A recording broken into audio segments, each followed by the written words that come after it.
I mean, all various versions of the film, including theatrical, and of course, the extent that you ended up doing commentary for the Dario Argento track, which of course was missing a lot of your favorite dialogue and stuff. I was wondering how you happened to come to them. How did they?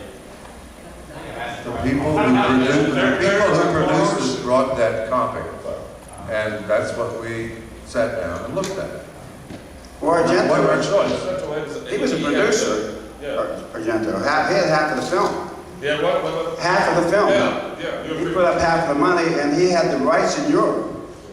So he kind of did what he wanted to do with the Europe thing, and George didn't have a whole lot to do with that. Of course, he talked to George all about it. That was it. He was half owner of the film. I don't know about perimeter. I think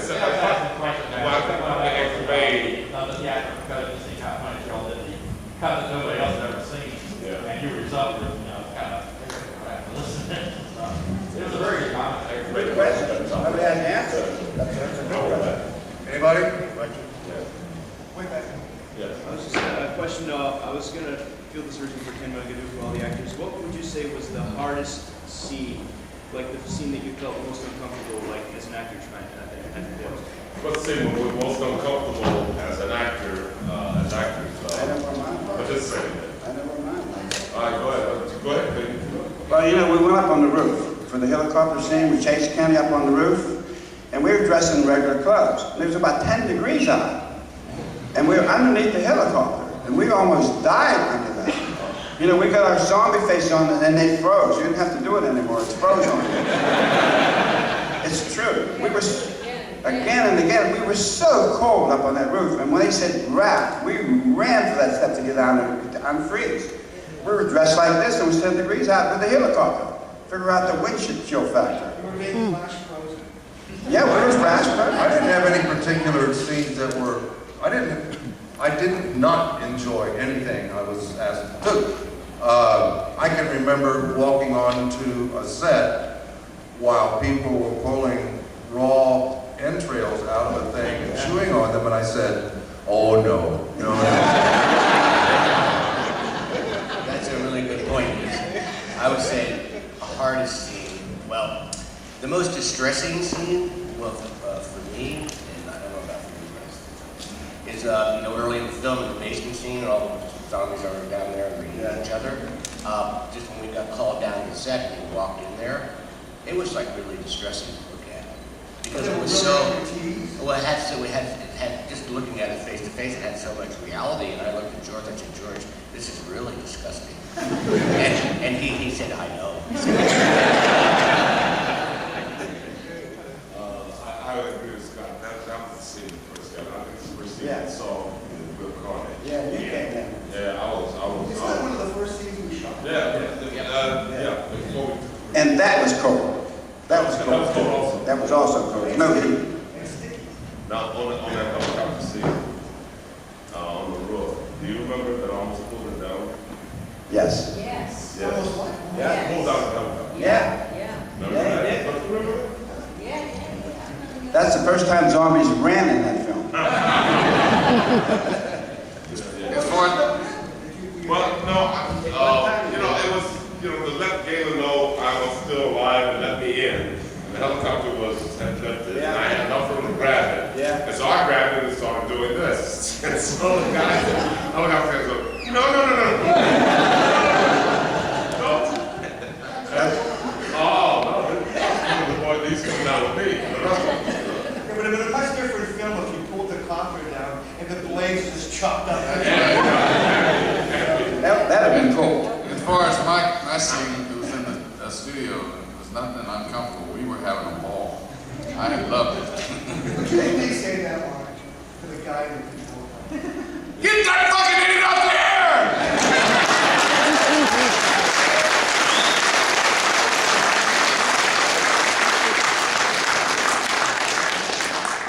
Everybody, come on. Is there any debate on the tie fight sequence? I'm sorry. The what? Is there any debate over including the tie fight sequence? Whether we should do the pie fight? Oh, that was fun. People like that. She made it Name another zombie movie where there's an honest to God pie fight.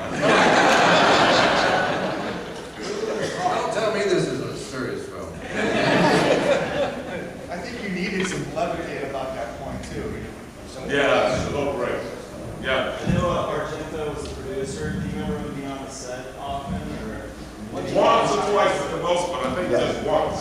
I think one time he was One time, there. yeah. We met him, but just Yeah. one time he was there. Yeah. Photo op. Me too. The Didn't bother to take a picture with me. document of the dead shows George walking around the mall with no one, but I never saw him. We had this sort of spectral presence of Richard Rufus. Yeah. He didn't seem to me. He came around one second. Have you ever seen pictures of Richard? Never does he smile. No. You know, I don't smile. If there's anything that you guys can do to make more money, change anything, You mean in the original? If we would do it again, you mean? yeah, if you guys do a bigger budget. Just do it again. Just do it again. Yeah. Yeah. Just love to do it again one time. Yeah. We'll have to try that. Clayton, be careful with the mic, it's making all kinds of sorry. Give it to Mike. Give it to Mike. That's there. Give it to me. Just stay here. I met Ken's roll smaller. I think Ken Roll much smaller. Check that fan now, guys. I just let the genie out of the bottle. Did I do you right? How all the shit you got talking? How about you? You want to make my friends fun? You don't know what it was like driving to the set with him every day. It was wonderful. It was glorious. I drove him to the I set. kept it that way. As you can see, we were all friends. Yeah, we 30 years later, we're still all friends. Anybody? Someone had a question. Right there. Yeah, when you slide down the escalator, did you get that in one take? Yeah, and actually it was my idea. It's not in the script.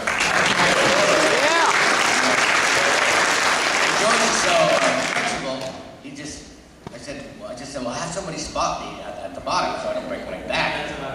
You know, and he said, so when I suggested, I said, what if I slide down? He went, all right. And he put the camera down at the bottom. You know, if anybody here of a certain age, if you stop and think about it, if you look at escalators now, there are these bumps. They never did that before this movie. If you go back to the Monroeville Mall, there are bumps on that escalator. Nobody can slide down. Oh. So don't do that, ouch. Anybody else? Right over here, this guy over here. Okay.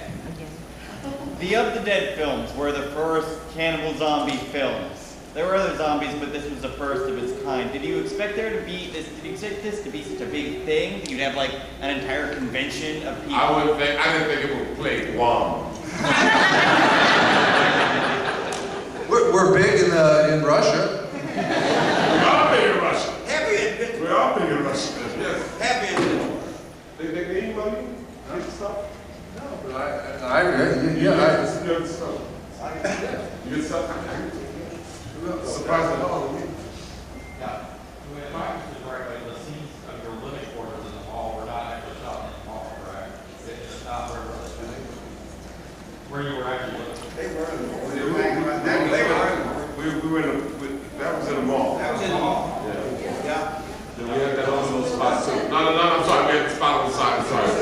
Lawyer's offices upstairs, we had That was in the mall. 2 or 3 offices. Yeah, the gun shop was in a totally different part of Pittsburgh, suburban area, and yeah. And when they were shooting people on the roof, that was about the office. The elevator where I get stuck up on top of it is the elevator that goes up and down in George's office. Yeah. But the elevator I fall into is in the mall. I shot you. Yeah.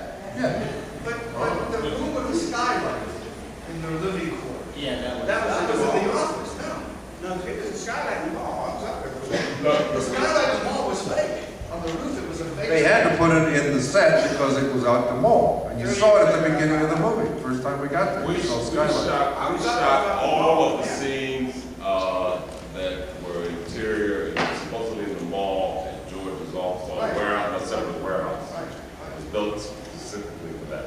Yeah. He said, I'm gonna catch fire. No, yeah, Caught fire. That's why I remember it was next door to my neighbor's office. He didn't want to be out late in the office. you know, okay, guys. No. The question is, you tell us. But I mean, you know, severe memory issues here. These guys would know. I'm telling you, I go to these shows and I sit there and people start talking to me and I go, I'm gonna have to watch this again.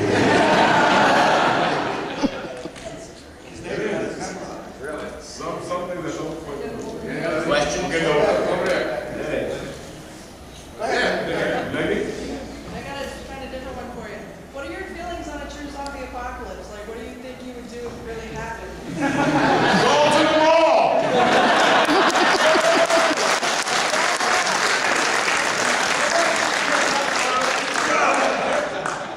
Didn't you learn anything? Don't ask anymore. Was George talking about Night Riders at the time of Dawn of the Dead at all, or no? No, We had money on our plate at the time. He didn't have money to even think about it. I think he had written it or had it as an idea. Well, the whole biker thing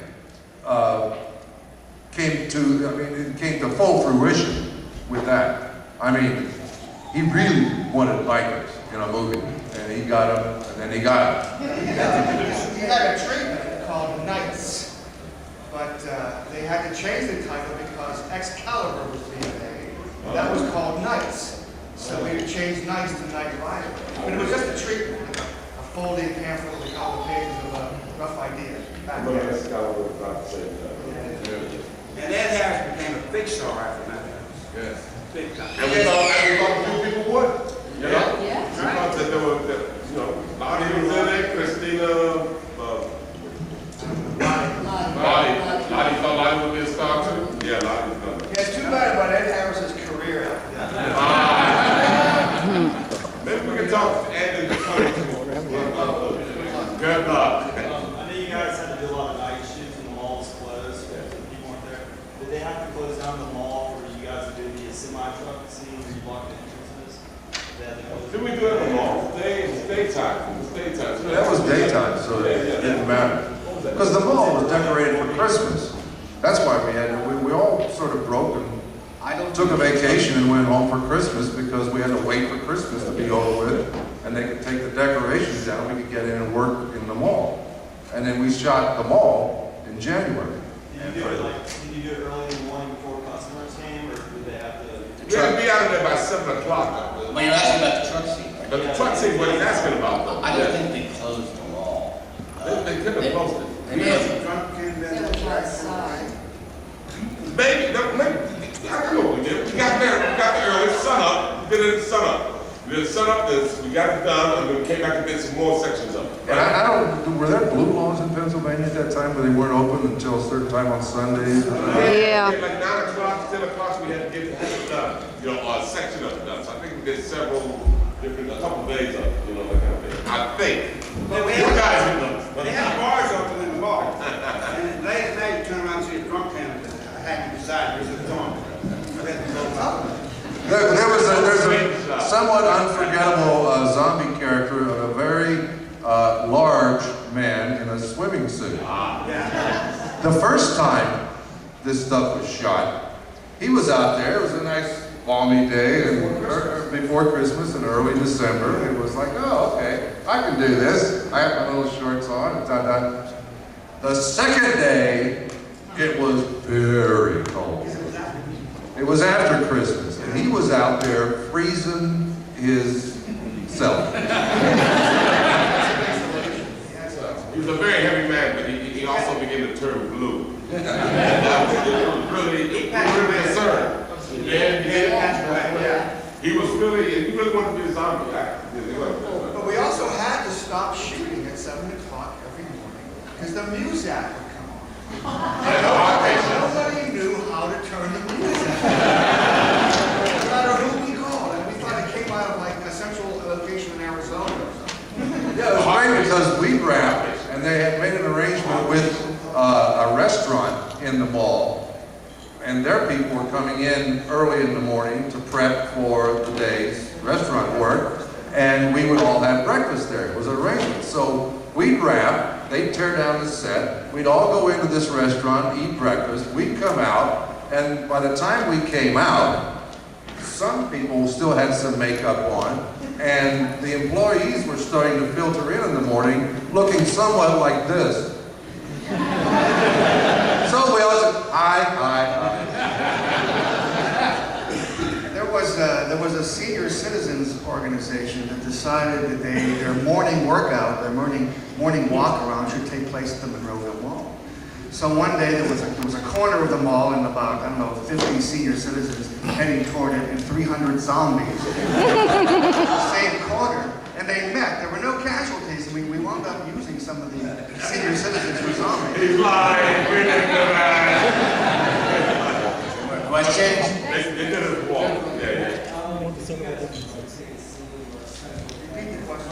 You can make a scene or special effect or something. Go ahead. Like your favorite scene or It's fancy. The special effects?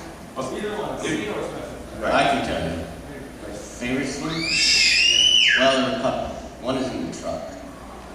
During the mental transition, Roger goes through.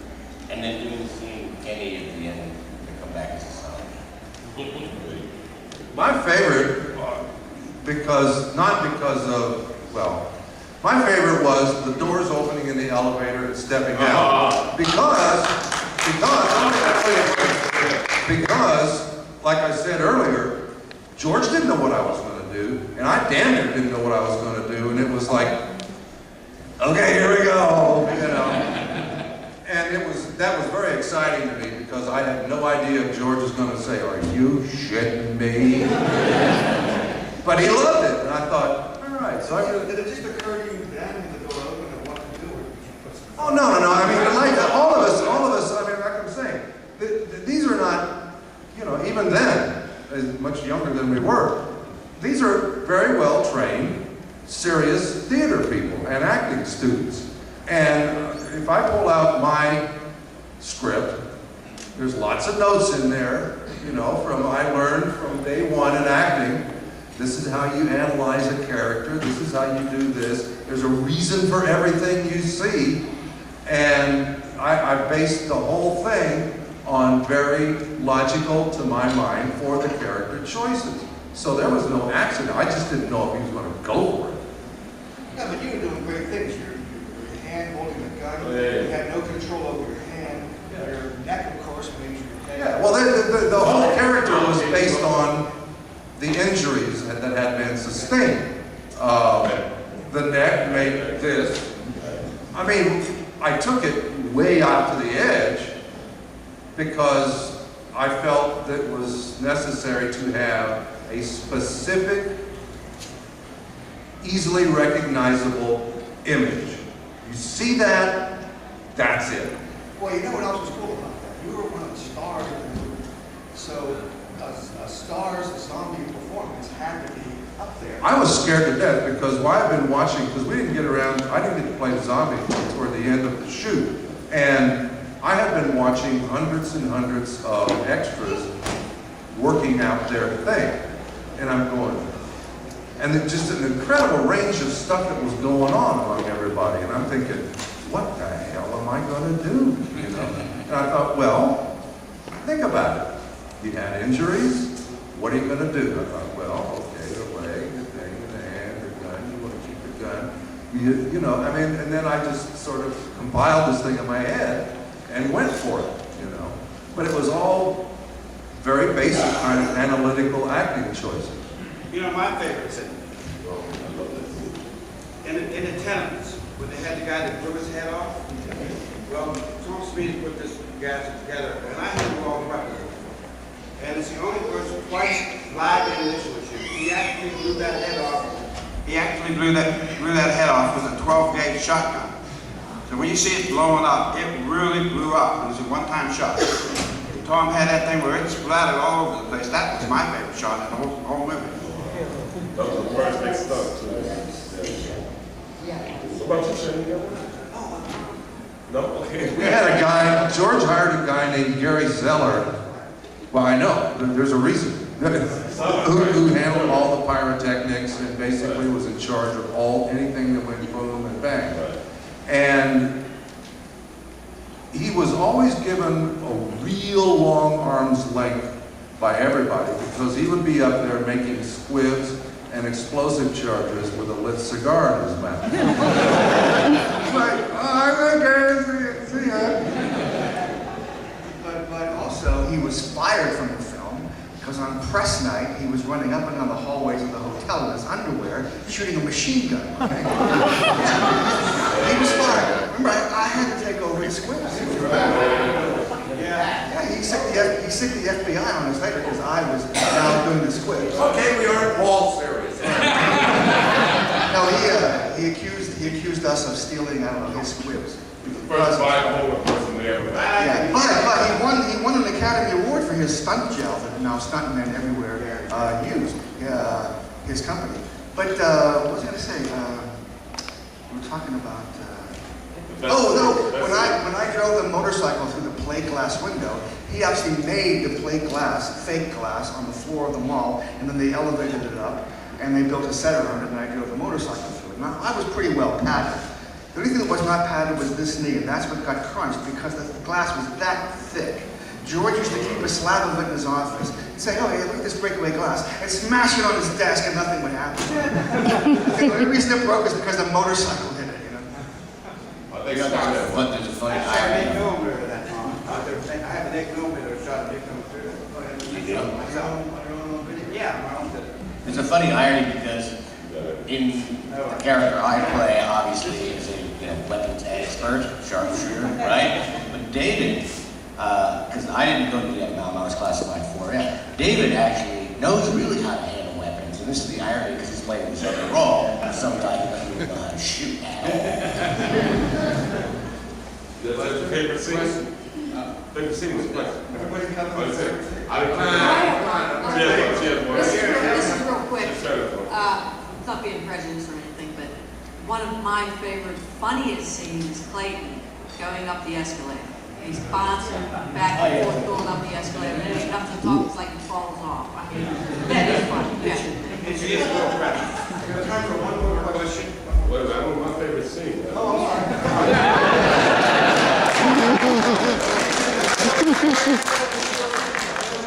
Never mind. Jumping into the gun shop and putting on those pistols. Now, guys, I don't know. I go back to Roy Rogers and all that kind of stuff. So putting on the 2 pistols, the Derringer, the rifle, bandoleros. I was a Cisco kid. That was my favorite scene. It was like a boy of 3. When you 4 guys came out. Whatever that music was. It's great. I'm sorry, go ahead. What's the I have the Derringer. And we're going to shoot. Give it! I have the Derringer. There was one more question over here. This one's for Ryan, actually. Was the Hare Krishna outfit, was that your idea to wear that, or was that your or somebody else? That was George's idea. Yeah, I asked him about that a couple months ago. Yeah, I asked George about that a couple months ago, and he said he was just looking for some different varieties of zombies, and I already had a shaved head at that point. So, Weren't you part of a band? You all had shaved heads and stuff? yeah, I was in a band, and the name of the band was Fluid. And we all had shaved heads. We did sort of a space themed show. We used to beam onto the stage. The guy whose head is the logo on the dead, was that a bandmate of yours? Yeah, the guy that's the guy that's on the poster and on t-shirts and stuff. He was a sax player in the band. I was security for your band. He was playing with security for the band. We used to live in the Leona Theater, and it was in downtown Homestead, yeah. And Martinez, the guy that gets shot in the beginning of the movie, Joe Shelby, he was a manager, and he ran the bar next door. And let's see who else. The big guy with the bathing trunks. Right. Yeah. He had a fish store in the Leona Theater. That's how I met him. It was called Tanks a Lot. But George said he wanted different kinds of zombies. And one of the real interesting things about that is a lot of people that are our age don't know how much of a pain in the ass the Hare Krishnas were. They used to hang out at the airports. And they used to pester everybody and try to get, you to buy their incense and all that stuff. And so it was really funny whenever, the Hare Krishna zombie appears on screen because we go, oh man, one of those guys. But it's hard to imagine today how much people hated those people. So I remember the first couple of times I went to see the movie, every time my character got killed, people used to stand up and cheer. No, it's me. One quick question, that's it. We gotta go. Okay, there you go. Just going off of that, was there any backlash from the Krishna community after Who that? cares?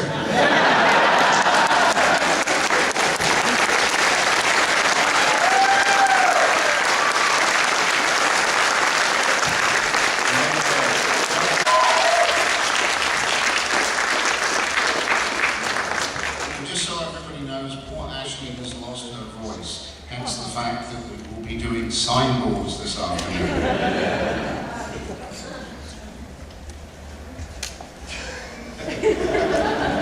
Yes, we will. That wasn't a joke.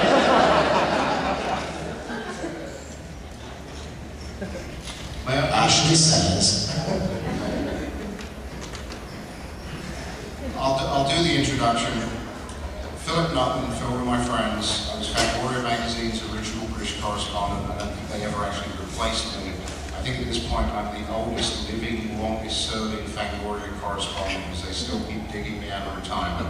27 years I've been writing for that magazine. I was there with the first Hellraiser. I covered the first 3. I did Nightbreed. I wrote Ashley's first profile, Doug's first profile. First interview. With the rest of these people. First interview? Yes. Was with you? Which we did in Doug's kitchen on a Sunday, on a Tuesday morning, I think it was.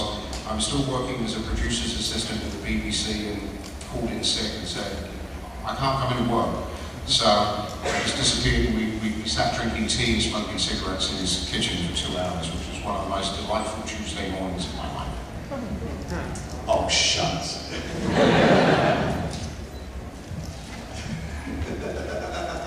This is getting too personal.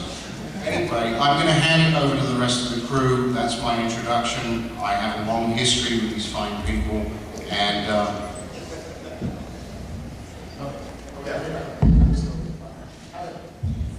that's all I have to say.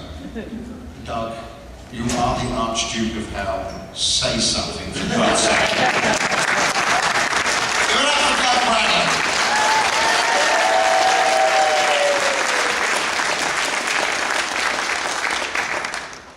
Hello. Delighted to be back here. Thank you all, as always, for making such a fun weekend to get stupid round the pool until unholy hours. That energy drink is very good, I must say. It's kick-started me today. I was a bit wobbly this morning.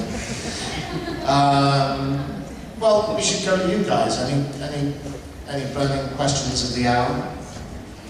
Well, Doug, shouldn't we introduce everybody starting up? Oh, I beg your pardon. Well, does anybody not know who we are? Everybody knows the hour. Does anybody else? I mean, we've got four of the Cenorites here. Hi, I'm Bobby Wiles and I play the female Cenobite. I'm Simon Bamford. I'm a butterball chatterbox. Is anybody cold here? I've got a kind of pert nipple thing going on as well. It's rather exciting. I actually am Phil Nutten. I don't know who the hell this guy is, but everything he told you is a complete pack of lies. I am Philip Nutten. She can't speak, but she says she is Ashley Lawrence, and she played Kirsty. Our heroine. Rather who defeated the puzzle box. Oh, but she would rather be Doug Bradley. What? All right, well, okay. I think we're narrowing your options. So are there any questions out there? The beard is a really hot look for you, Ashley, by the way. Ashley Lawrence, Kirsty, rather be Doug Bradley. What? I'm Doug Bradley. I'm Ashley Lawrence. I'm Ashley Lawrence. The beard is a